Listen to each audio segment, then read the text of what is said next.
Hello, friends. Welcome again to the third day of fasting. This is the first part of today's topic. The first part of the topic, the meaning of fasting. This is the first part. According to Abdul Baha, fasting is a symbol. Fasting signifies abstinence from lust. Fasting, physical fasting, is a symbol of that abstinence and is a reminder that is just a person abstains from physical appetites, he is to abstain from self appetites and self desires. But mere absence from food has no effect on the spirit. It is only a symbol, a reminder, otherwise, it is of no importance. Successfully abstaining from food and drink from sunrise to sunset is only one step towards achieving the intended purpose and benefits of fasting, as it is not simply by physical actions that one successfully observes the fast. Fasting, in the Baha'i sense, is essentially a spiritual practice. It is a time of reflection and meditation, allowing us to break from some of our daily routines, as well as some of the material comf- comforts which cater to our physical and psychological desires. Material fasting is a token of our spiritual detachment.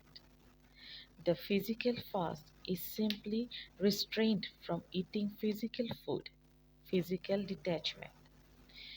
The greater detachment is the spiritual fast, detachment from all desires of the self.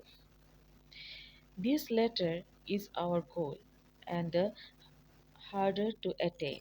Still, we have the material fast to remind us and help us on our way towards real detachment. The guardian assures us that prayer and fasting will help us in this struggle. He said that they act as stimulants to the soul, strengthen, revive, and purify it, and thus ensure its steady development. The fasting time, he said, is essentially a period of meditation and prayer, of spiritual reception. He did not say it was a time of hunger, so the incidental hunger is of no consequences. It is not important. The significance and purpose of the fast is fundamentally spiritual in character.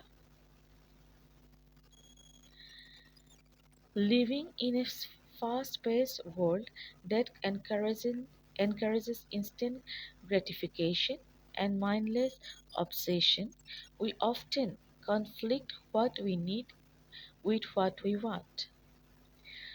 These are fundamental distinctions to reflect and meditate on as we proceed through our spiritual journey during the fast. Thus, during the fast, two important goals are: firstly, to reflect, meditate on, and practice that which sustains spiritual well being or needs. Secondly, detach ourselves by subduing those carvings or habits,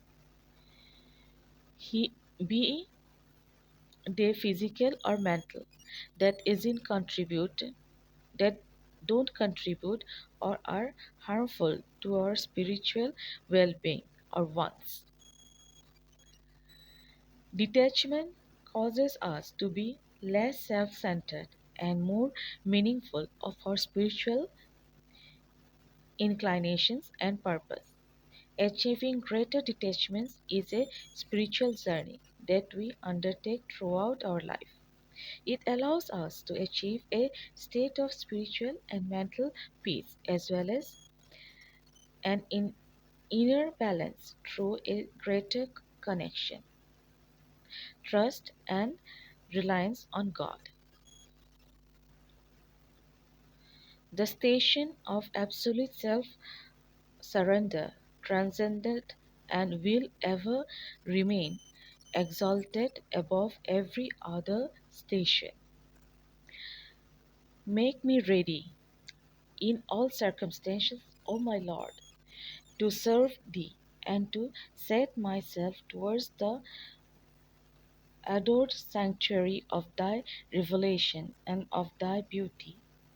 If it be Thy pleasure, make me to grow as a tender harp in the meadows of Thy grace, that the gentle winds of Thy will may stir me up and bend me into conformity with Thy pleasure, in such wise that no movement and my stillness may be wholly directed by Thee.